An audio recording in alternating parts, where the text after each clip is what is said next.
사랑하는 형제자매 여러분, 오늘은 교회력 성령 강림 후 첫째 주일이며 삼위일체 주일입니다.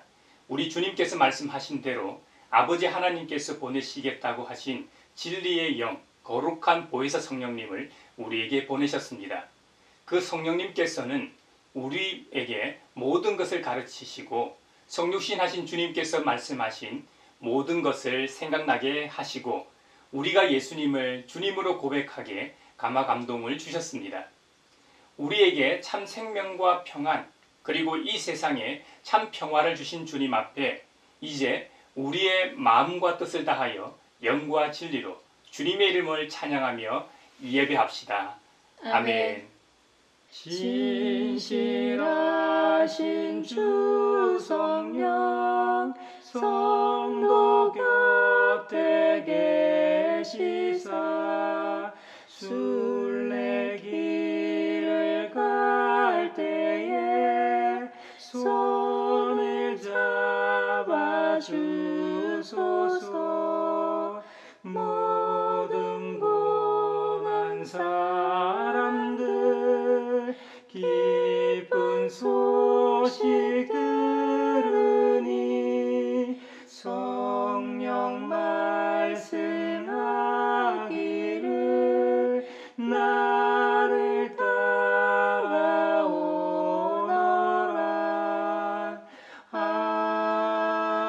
아멘. 하나님을 모시는 권능 있는 자들아, 영광과 권능을 주님께 돌려드리고 또 돌려드려라. 그 이름에 어울리는 영광을 주님께 돌려드려라. 거룩한 옷을 입고 주님 앞에 꿇어 엎드려라. 주님의 목소리가 물 위로 울려 퍼진다. 영광의 하나님이 우레소리로 말씀하신다. 주님께서 큰 물을 치신다. 주님의 목소리는 힘이 있고 주님의 목소리는 위엄이 넘친다. 주님께서 목소리로 백향목을 쪄개고 레바논의 백향목을 쪄개신다.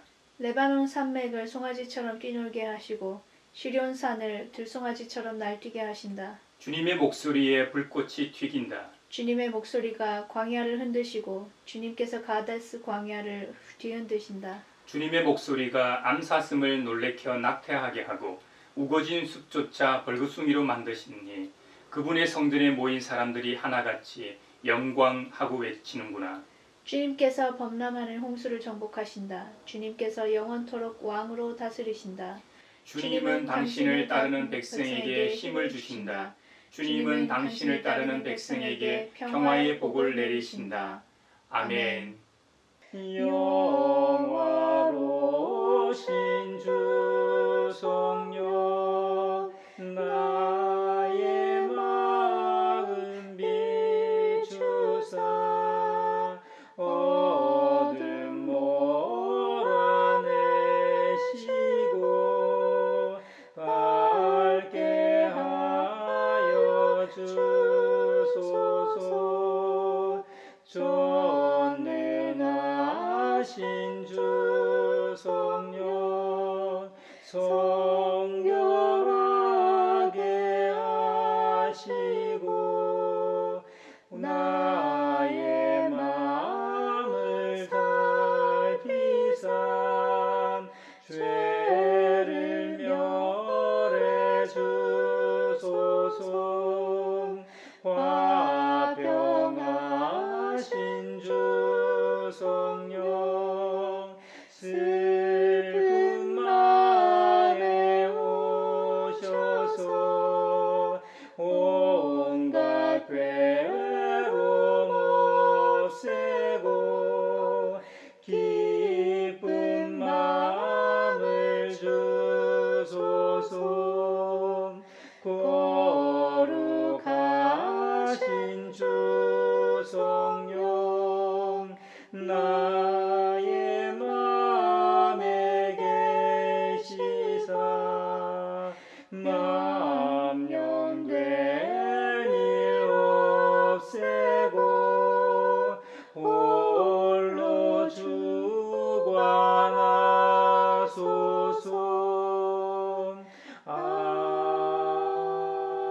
아멘. 주님 앞에서 한 식구 된 형제자매 여러분, 지극히 높으시고 거룩하신 하나님 앞에 겸손히 엎드려 참 마음으로 우리의 죄를 자복하고 회개함으로써 새로운 말씀을 받읍시다. 용서하신다는 말씀을 의지하여 우리 죄를 고백하오니 용서하시는 하나님이시며 은혜로우시며 긍휼히 여기시며 더디 노하시며 인자가 풍부하신 하나님, 우리 죄를 용서하시고 모든 불의에서 우리를 깨끗하게 해주시옵소서. 주여 주 예수여 저를 기억해 주소서. 주여 주 예수여 당신 나라 임하실 때 주여 주 예수여 저를 기억해 주소서. 주여 주 예수여 당신 나라 임하실 때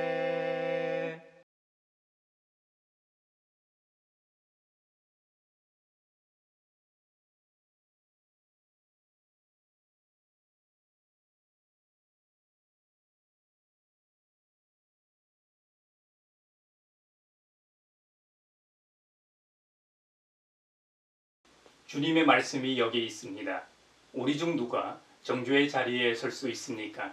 오직 그리스도, 우리를 위해 죽으시고 다시 살아나신 주님뿐이십니다. 그 주님께서는 나도 너를 정죄하지 아니하노니 가서 다시는 죄를 범하지 말라고 말씀하셨습니다. 그 주님께서 여러분의 죄를 용서하셨음을 주님의 이름으로 선언합니다. 아멘. 찬미하여라 오 나의 영혼아 찬미하여라 거룩한 주 이름 찬미하여라 오 나의 영혼아 찬미하여라 거룩한 주 이름. 오늘 우리에게 주신 구약의 말씀은 이사야 6장 1절에서 8절입니다. 우시야 왕이 죽던 해에 나는 높이 들린 보좌에 앉아 계시는 주님을 배웠는데 그의 옷자락이 성전에 가득 차 있었다. 그분 위로는 스랍들이 서 있었는데 스랍들은 저마다 날개를 6 가지고 있었다. 둘로는 얼굴을 가리고 둘로는 발을 가리고 나머지 둘로는 날고 있었다. 그리고 그들은 큰 소리로 노래를 부르며 화답하였다. 거룩하시다, 거룩하시다, 거룩하시다. 만군의 주님, 온 땅에 그의 영광이 가득하다. 우렁차게 부르는 이 노랫소리에 문지방의 터가 흔들리고 성전에는 연기가 가득 찼다. 나는 부르짖었다. 재앙이 나에게 닥치겠구나. 이제 나는 죽게 되었구나.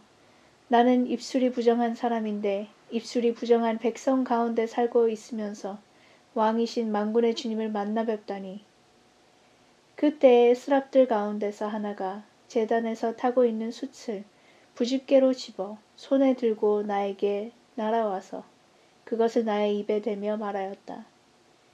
이것이 너의 입술에 닿았으니 너의 악은 사라지고 너의 죄는 사해졌다.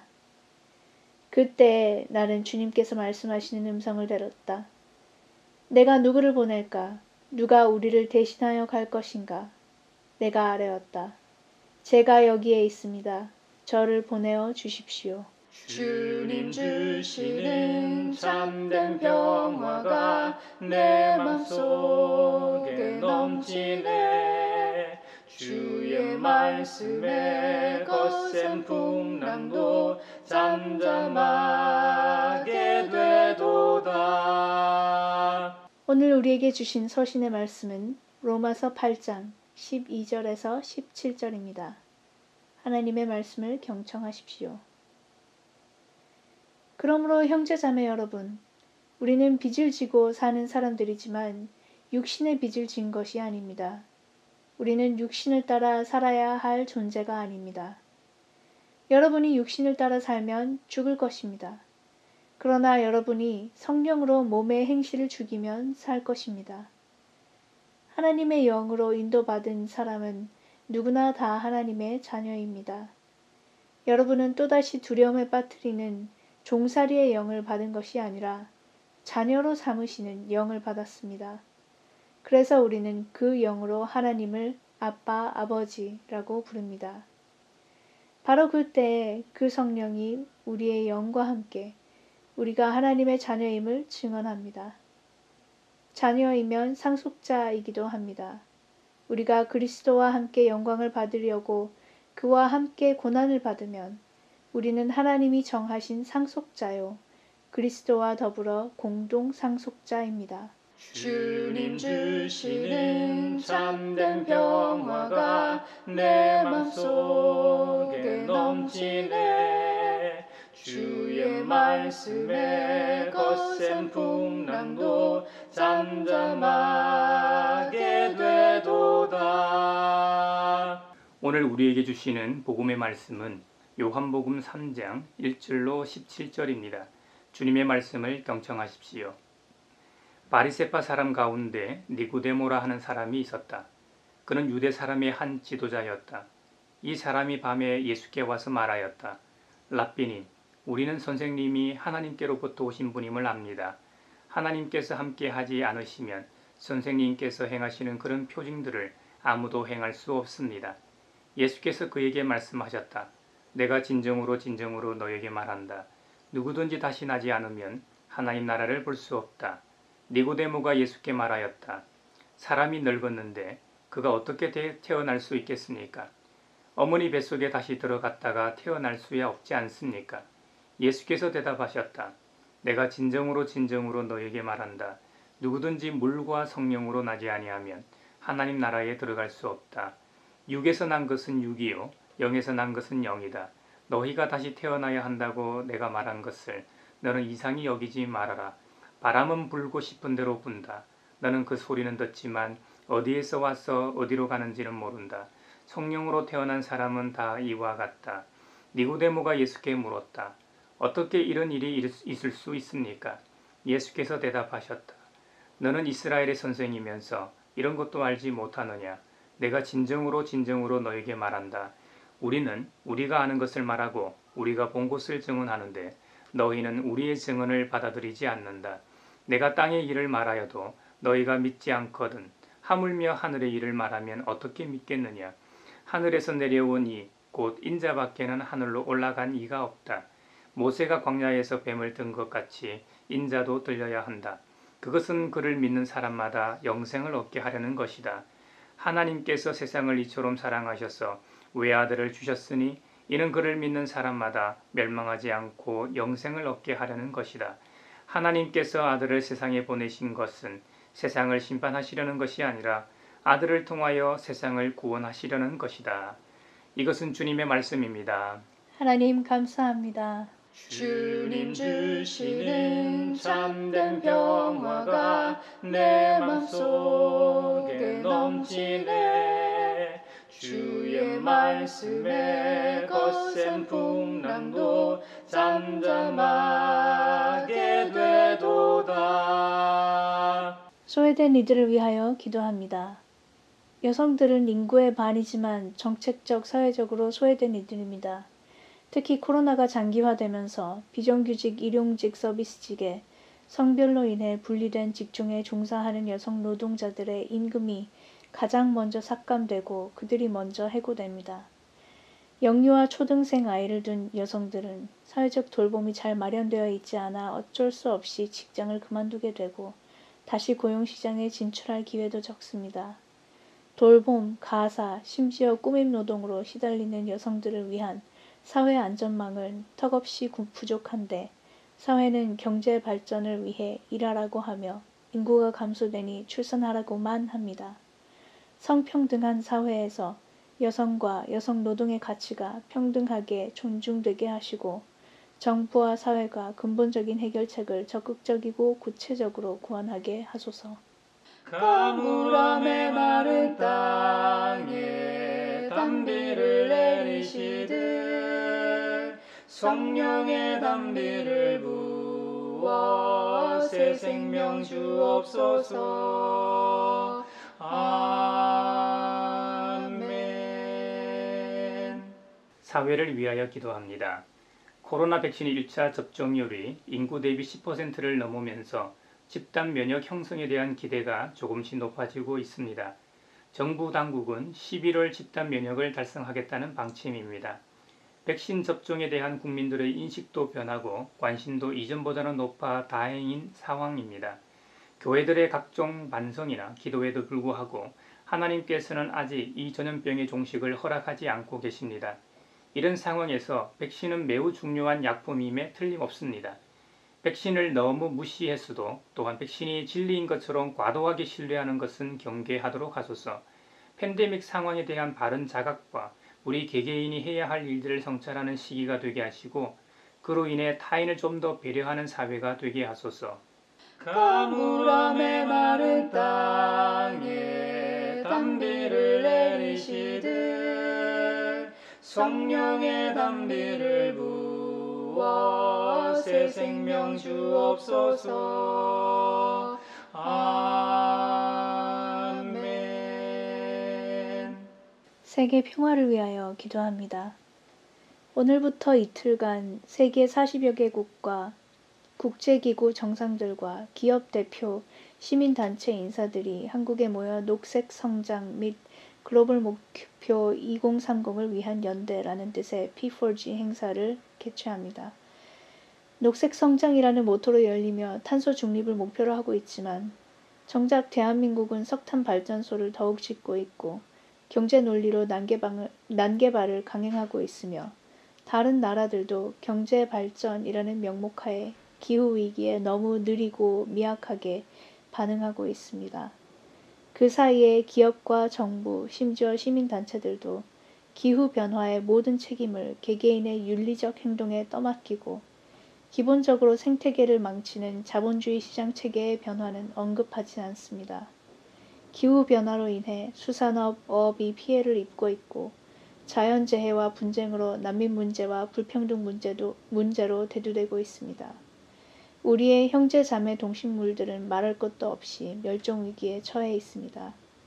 이 상황에서 교회는 개인 구원, 개인의 윤리적 행동, 그리고 일회적인 자선에만 집중하며 만족하지 않게 하시고 전 세계 교회와 단체들과 연대하여 국가와 세계의 근본적 체계의 변혁을 위해 기도하며 적극적으로 행동하게 하소서. 하나님의 사랑하시는 창조세계를 책임있게 돌보게 하소서.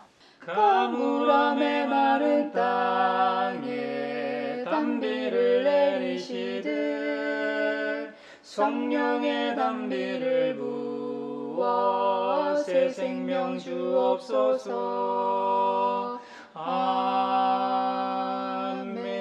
아멘. 고대 로마의 도시국가에서 귀족 계급은 조상의 사회적 신분, 명예, 재산 그리고 가문의 제사 등 대를 이어 계속 영위하기를 원했습니다. 그래서 가계를 계승할 남계 후손이 없을 경우 입양을 통해 그 목적을 달성했습니다. 집안에 직계 비속 남자가 없을 경우 가장은 타인의 아들을 자신의 호족에 입적시킴으로써 가문을 계승할 수 있었던 것이죠. 입양은 가족법상 가장뿐만 아니라 정치, 사회, 종교적으로 중대한 의미가 있었습니다. 입양은 흔히 정치, 사회적 목적 달성의 수단으로 이용되었는데요. 예를 들어 외국인이 로마 시민권의 취득을 목적으로 로마인의 양자가 되거나 노예가 자유인의 양자가 됨으로써 자유인이 되기도 했습니다. 또는 호민관이 되기 위하여 귀족이 평민의 양자가 되거나 또는 평민이 귀족의 양자가 됨으로써 귀족 신분을 취득하기도 했습니다. 이때 평민이 귀족의 양자가 되는 것은 당연한 것처럼 받아들여지지만 귀족이 평민의 양자가 된 경우는 잘 이해가 가시지 않을 겁니다. 호민관이 무엇인지 알면 이해가 갑니다. 호민관은 고대 로마에서 군사적인 문제를 처리하거나 시민들을 위하여 일하던 관리를 가리킵니다.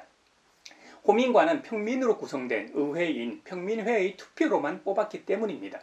게다가 이 호민관은 평민회의 의장이 되었기 때문에 로마의 원로원이나 집정관의 결정에 대하여 거부권을 가지고 있었습니다. 집정관은 로마 공화정에 단 3명밖에 없었던 막강한 권력을 가지고 있던 관료였습니다. 지금으로 치면 행정, 안전부와 이 국방부를 다 맡고 있는 장관쯤 될 겁니다. 그러니 얼마나 막강한 권력을 가지고 있었겠습니까? 이 막강한 이 권력을 가지고 있는 이 집정관이나 원로원이라고 할지라도 이들의 결정을 거부할 수 있는 권한이 평민 출신의 호민관에게 있었기 때문에 귀족 입장에서는 신분 세탁을 통해서라도 가지려 했을 겁니다. 그래서 정치적인 목적으로 귀족이 호민관이 되기 위해 평민의 신분 취득 목적으로 평민의 양자가 되기도 했던 것이죠. 어떤 신분으로 입양이 됐든 입양되기 전에 모든 권리를 상실하게 되고 새로운 신분의 권리를 상속하게 된다는 점입니다. 심지어 자신이 이전에 집안에서 섬기던 가신인 조상도 버려야 했습니다. 그리고 새로 입적한 그 가문의 가신인 조상을 섬겨야 함을 의미했습니다. 오늘 본문이 로마서 8장에 보면 사도 바울이 하나님에 대한 기독교인의 새로운 관계를 설명하기 위해서 당시 입양이라는 제도를 사용합니다. 그리스도인이 하나님의 가족으로 입적되는 것으로 비유를 들고 있는 것이죠. 우리가 이 구절의 깊은 의미를 잘 이해하려면 고대 로마에서의 양자 절차가 얼마나 신중하고 복잡한 것인지 이해할 필요가 있습니다. 로마에서 양자는 항상 로마의 파트리아 포테스타스 때문에 더 신중하고 복잡했습니다. 라틴어 파트리아는 조국, 고향, 발상지 등의 뜻을 의미하는 단어입니다. 포테스타스는 능력, 권리, 고난, 주권 등을 뜻합니다. 가족법에 있어 이 파트리아 포테스타스는 가족에 대한 아버지의 고난, 즉 가장의 고난을 의미합니다. 그 고난은 절대적이고 실질적으로 행사권을 가지고 있었습니다. 로마에서는 아들은 아버지와의 관계에서 절대적으로 성년이 되지 못하였습니다. 그 아들의 모든 것에 대한 소유와 고난을 그 아버지가 가지고 있었다는 말입니다. 왜 우리나라에서 7, 80대 노인에 해당하는 이 어르신들도 100살이 넘는 노무에게는 어린아이같이 여김을 받지 않습니까? 그래서 100살이 넘은 노무께서 얘야 차 조심해라 하고 당부한다는 것은 누구나 다 아는 얘기입니다. 이것은 법적 효력은 없었지만 로마에서의 이 파트리아 포테스타스는 아무리 나이가 많아도 법적으로 그 아버지의 아래에 있다는 것을 의미했습니다. 직설적으로 말해서 그 아들은 그의 아버지의 절대적인 소유요, 지배 아래에 있었다는 의미였습니다. 그래서 다른 가족으로 입양을 하려면 매우 힘들고 까다로운 절차를 통해 이루어졌던 것이죠. 그 절차는 두 단계가 있었다고 합니다. 하나는 만기 파치오라고 알려진 것입니다. 상대적인 이 매매 행위로 이루어지는데요. 이 매매 행위가 3번 거행되었습니다. 2번은 그 친아버지가 팔고 도로 이 2번 다시 삽니다. 3번째는 그 아버지가 이제 팔고 도로 사들이지 않습니다. 그렇게 함으로 그 엄격한 파트리아 포테스타스의 관계가 끊어지게 됩니다. 그 매매가 거행된 후에 이의신청, 즉 복권 요구를 위한 이 빈디카치오라는 의식이 뒤따르게 된다고 합니다. 영어의 명예, 요구 등의 이 옹호나 변호를 의미하는 빈디케이션이라는 단어가 바로 여기에서 나왔습니다. 맞아들이는 아버지는 로마의 지방장관에게 가서 자기 파트리아 포테스타스, 즉 자기 가족으로 맞아들인다는 이 법정 소송을 제기합니다. 이 모든 것이 끝나면 비로소 입양 절차가 모두 끝나게 되는 것입니다. 바울은 로마의 시민권자로서 당시 지중해 연안을 중심으로 패권을 가지고 있던 로마의 한 제도를 비유로 그리스도인과 하나님과의 관계를 설명하고 있는 것입니다. 이 바울의 비유에서 중요한 것은 입양의 결과입니다. 그 결과는 4가지인데요. 먼저 첫 번째, 입양 결과는 이 피입양자는 옛 가족에서 모든 권리를 상실하고 새 가족의 합법적인 아들의 모든 권리를 얻는다는 것입니다. 법적으로 양자는 새 아버지를 가지게 되었다는 의미입니다. 2번째 입양 결과는 새 아버지의 재산의 상속자가 되었다는 것입니다. 입양된 후 혈연 관계에서의 진정한 아들들이 태어난다고 하더라도 그의 권리에는 영향을 주지 않았습니다. 우리나라는 이런 경우 적자가 모든 권한을 가지게 되지요. 조선왕족실록을 보면 왕의 자리를 놓고 왕후와 후궁 사이에 아들을 낳기 위해 온갖 방법이 동원되고 또 아들이 생긴 뒤 서로의 아들을 왕위에 올리기 위해 정치적으로 당을 짓고 심지어 상대를 죽이기도 하지 않습니까? 하지만 로마에서는 법적으로 철저하게 보호하고 있습니다. 새로 태어난 이 혈연적 아들들과 공동 상속자가 되었던 것이죠. 세 번째 입양 결과는 법률상으로 입양된 사람의 옛 생활은 모두 완전히 씻어진다는 것입니다. 예를 들어 법적으로 그의 모든 부채는 취소되고 전혀 없었던 것 같이 깨끗이 된다는 점입니다. 이 점은 참으로 놀라운 것입니다. 입양된 사람의 과거는 전혀 상관이 없고 새로운 생으로 거듭난다는 것이죠. 여러분, 제가 예전에 전도하다 자주 들었던 말이 있습니다. 자기는 나쁜 짓도 많이 하고 너무 흠이 많아서 하나님 앞에 나아갈 수 없어서 교회 못 나간다는 말입니다. 진짜 극악무도한 인간도 자신의 내면에는 이런 마음이 있을 겁니다. 그냥 양심의 소리를 무시하고 살 뿐입니다. 이사야도 자신의 소명장이라고 할 수 있는 이사야 6장에서 이런 태도를 보입니다. 천상에서 하나님의 이 보좌 중심으로 의전회의가 열리고 있었습니다. 그 장면은 실로 황홀할 정도였습니다. 전능하신 하나님을 찬양하는 천사들의 거룩성이 들리고 성전 문지방에 이 진동하는 것을 목격합니다. 우리가 고대 시대의 신전을 보면 신전 앞에도 그 신전을 지키는 신들의 형상이 거대하게 새겨져 있습니다. 이 성전 문지방이 진동했다는 의미는 세상의 모든 신들조차 두려워 떨 정도로 진동했다는 것입니다. 그만큼 하나님의 위대하심이 극적으로 표현된 것이죠. 그리고 하나님의 옷자락이 성전에 가득하고 하나님의 영광의 연기가 성전에 충만했다고 합니다. 이 엄청난 이 천상의 경험을 한 이사야는 외칩니다. 화로다 나여 망하게 되었도다. 나는 입술이 부정한 사람이요 나는 입술이 부정한 백성 중에 거주하면서 만군의 여호와이신 왕을 배웠음이로다. 이사야는 자신의 죄악과 자신이 살고 있는 공동체의 죄악을 모두 고백합니다. 자신이 속한 사회의 부정한 언어와 생각들로부터 자유롭지 못한 자신을 인정합니다. 예언자는 처음부터 초월적인 기원을 가진 존재가 아닙니다. 입술이 부정한 백성으로부터 정결하게 되어 다시 입술이 부정한 백성 한가운데로 파송된 사람이었습니다. 절망적인 죽음의 선언으로 엎드러진 이 이사야에게 천사 중 하나가 날아와서 극적인 죄사함을 선포합니다. 제단에서 핀 숯을 손으로 가져와서 이사야의 입에 댑니다. 그리고 말합니다. 보라, 이것이 내 입에 닿았으니 내 악이 죄하여졌고 내 죄가 사하여졌느니라. 놀라운 점은 하나님의 은총의 숯이 이사야의 입에 닿았다는 것입니다. 여기서 입은 인간 존재의 중심을 의미하지 않습니까? 우리는 입술로 주로 축복하기도 하고 범죄합니다. 그래서 잠언에서는 죽고 사는 것이 혀의 힘에 달렸다고 교훈했던 것입니다. 이사야 같은 예언자나 오늘날 저와 같은 이 목회자들이 해당하겠지만 말씀의 대언자들이 하나님을 섬기는 중심 신체 기관이 바로 입술이지 않습니까? 따라서 이 장면은 한편으로는 이사야의 속량 사건인 동시에 다른 한편으로는 이사야가 하나님의 말씀을 대언할 자로서의 자격을 획득하는 장면으로 볼 수도 있습니다. 이사야에게 거룩한 숯을 입에 대고 사하게 했던 것처럼 성령을 통한 입양 결과는 우리의 모든 죄를 사하는 능력이 있다는 것입니다. 네 번째 입양 결과는 법적인 눈으로 볼 때 입양된 사람은 문자 그대로 새 아버지의 아들이 된다는 것입니다. 클라우디오 황제가 네로를 자기 후계자로 되게 하기 위하여 그를 입양했습니다. 그들은 혈연관계라고는 전혀 아무것도 없었습니다. 클라우디오 황제는 옥타비아라는 사랑스러운 딸이 있었습니다. 그 결혼을 공고히 하기 위하여 네로는 옥타비아와의 결혼하기를 원했습니다. 여러분 생각해 보십시오. 네로와 옥타비아는 혈연적으로 아무런 관계가 없었습니다. 그런데도 법률적인 입장에서는 그들은 남매간이었죠. 그래서 그들이 결혼할 수 있게 로마 원로원은 네로가 법적으로 자기 누이인 사람과 결혼할 수 있게 특별 조치법을 통과시켜야만 했습니다.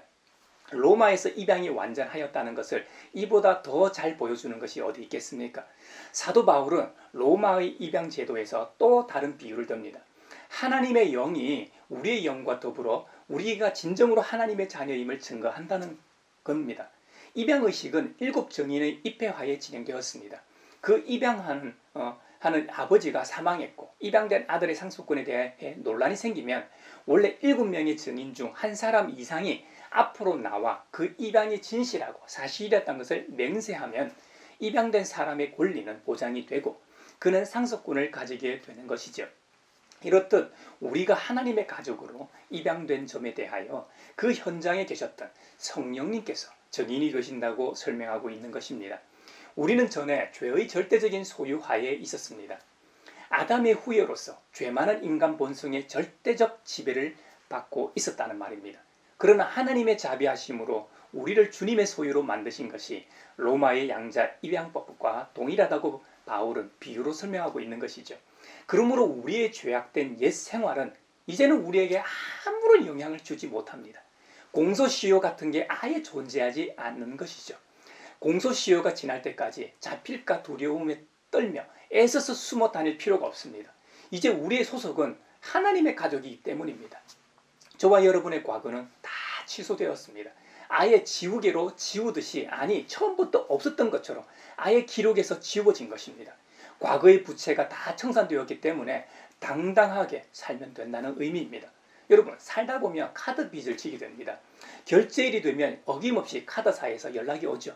처음에는 친절한 목소리가 전화기 너머에서 옵니다만 연체가 길어지면 길어질수록 어떻습니까? 목소리도 격앙되고 거친 말도 오고 가고 심지어 협박까지 받게 됩니다. 하나님의 가족이 되는 순간 그 모든 빚이 일제히 청산됩니다. 이제 더 이상 결제일이 다가올까봐 걱정하거나 두려워할 필요가 없습니다. 우리는 하나님과 함께하는 새로운 삶을 살게 됩니다. 새롭고 행복한 생이 시작됩니다. 심지어 이 세상을 창조하신 창조주 하나님의 모든 부유함의 상속자가 되게 됩니다. 이 말은 우리가 하나님의 독생자이신 예수님과 공동 상속자가 된다는 의미입니다. 엄청난 사실입니다. 우리가 어떻게 감히 하나님의 아드님이신 예수님과 함께 공동 상속자가 될 수 있단 말입니까? 그러나 성경은 분명히 우리가 예수님과 공동 상속자가 맞다고 말씀합니다. 그래서 하나님께서는 사도 바울을 통해 당시 고대 로마의 양자 입양법을 비유로 말씀하시는 것입니다. 그래야 우리가 조금이라도 이해할 수 있기 때문일 겁니다. 얼마나 고마우신 하나님이신지 모르겠습니다. 성경에서 예수님께서 상속하신 것은 모두 우리의 상속 재산입니다. 하지만 거기에는 그리스도께서 고난을 당해야 했던 것도 함께 상속이 된다는 점입니다. 그래서 주님께서 누구든지 나를 따라오려는 사람은 자기를 부인하고 날마다 자기 십자가를 지고 나를 따라오너라고 말씀하셨던 것의 의미입니다. 그러나 여러분, 너무 무서워하거나 두려워하지 마십시오. 주님께서 생명과 영광으로 부활하셨으면 우리도 그렇게 됩니다. 우리도 그 영광된 부활과 영원한 생명을 얻게 된다는 점입니다. 할렐루야!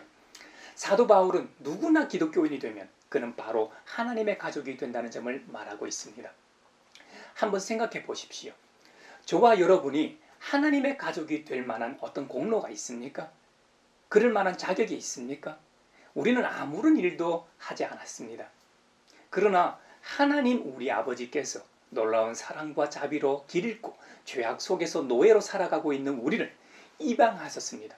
그리하여 그 무거운 짐과 빚은 다 청산되었습니다. 이 엄청난 일이 어떻게 가능할까요? 요한복음의 3장에 보면 유대 사람의 지도자였던 바리새파 사람 니고데모라는 사람이 밤에 예수님을 찾아왔습니다. 그는 사내들인 공회의 회원이었습니다. 당시 정복자인 로마의 앞잡이로서의 자신들의 기득권에만 관심이 있었던 종교 지도자들과는 달리 주님께 완전한 가르침을 받기 위해 주님을 찾아왔던 것이죠. 니고데모는 처음에는 중생의 필요에 대한 예수님의 가르침을 도무지 이해하지 못했습니다. 하지만 나중에 이해하게 되고 주님의 참 제자가 되게 됩니다. 니고데모는 사내들인 공회원들 앞에서 예수님에 대한 공정한 발언을 함으로써 공회원들과 논쟁을 벌이기도 했던 인물입니다.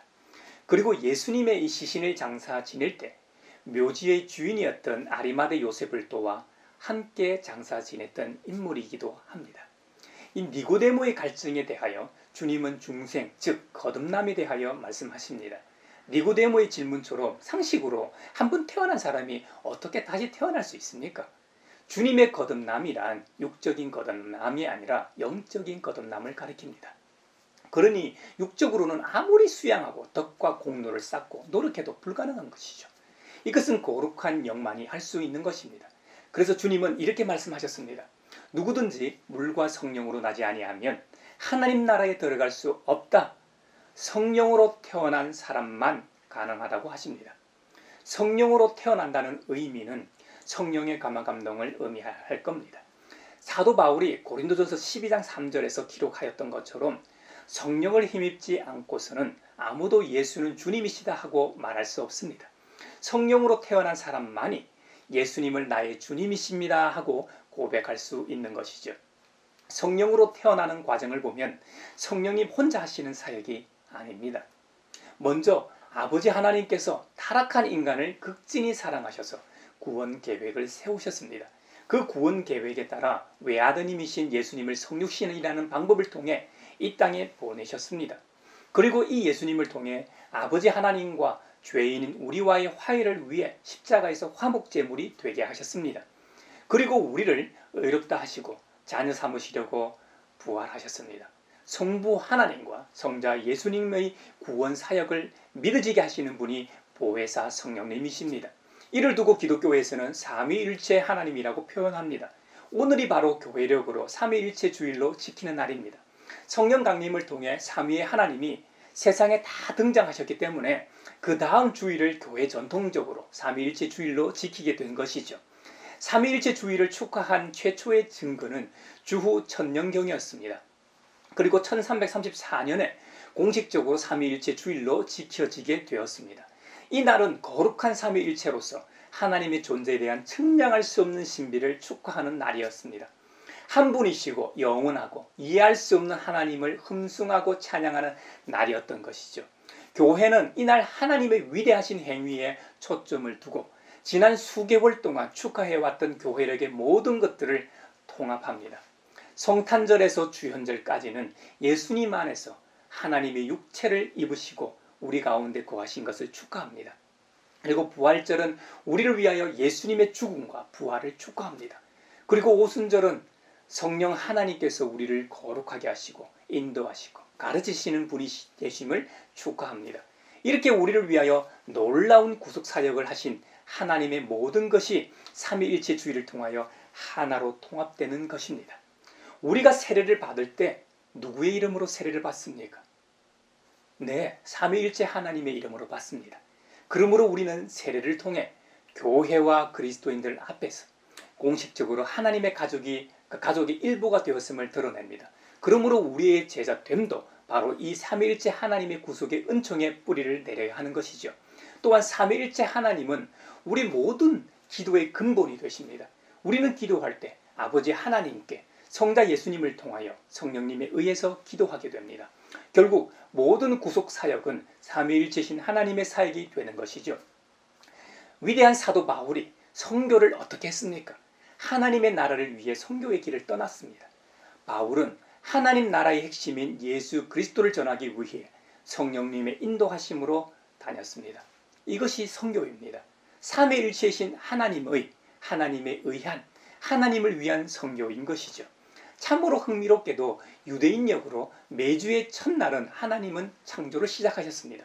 그리고 주의 날에 하나님 아버지께서는 무덤으로부터 그분의 아드님이신 예수님을 부활시키셨습니다. 그리고 주의 첫날에 성령 하나님께서 새롭게 태어난 교회에 충만히 임하셨습니다. 그런 의미에서 모든 주일은 특별하다 하겠습니다. 이런 의미에서 모든 주일은 거룩하신 삼위일체 하나님의 날이라 하겠습니다. 그러므로 저와 여러분도 매 주일 삼위일체 하나님께 감사하고 주님을 영화롭게 하는 날이 되어야 하겠습니다.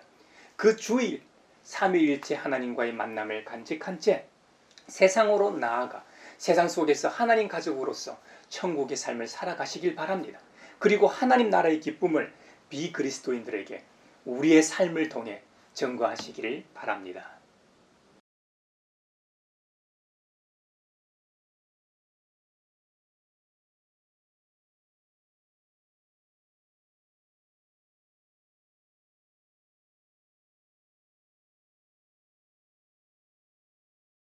나의 하나님 받으소서.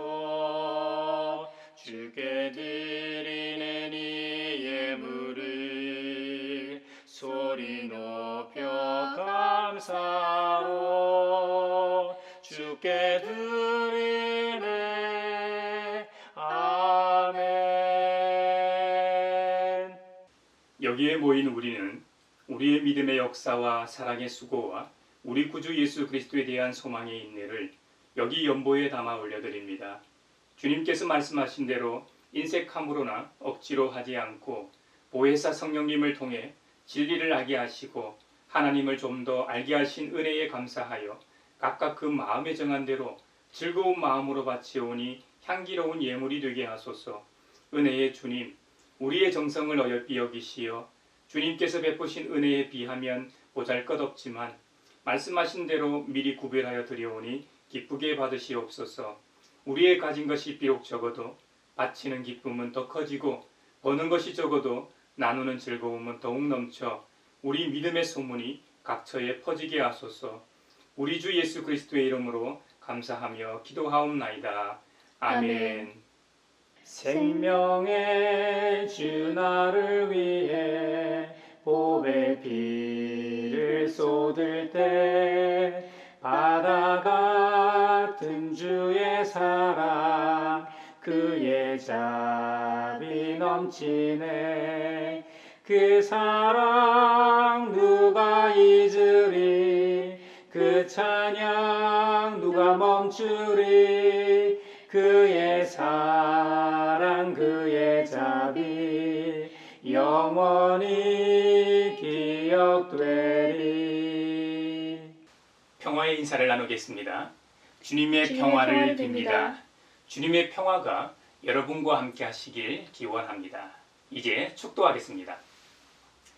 하나님 나라의 백성으로 부르신 아버지 하나님께서 여러분에게 복의 복을 내려주셔서 언제 어디서나 여러분을 지키시기를 원하며 주님께서 그분의 인자한 얼굴을 여러분에게 비추사 필요에 따라 물질과 건강과 은혜 베푸시기를 원하며 주님께서 여러분에게 그리고 여러분의 가정과 하는 일과 자녀들에게 함께 하시길 원하며 주님의 몸된 하나의 거룩하고 보편적인 사도적인 모든 교회와 코로나 종식을 바라는 이 나라와 세계 그리고 삼위일체 하나님을 믿는 사람들 위에 평강 주시기를 성부와 성자와 성령의 이름으로 축원하옵나이다. 아멘. 아멘.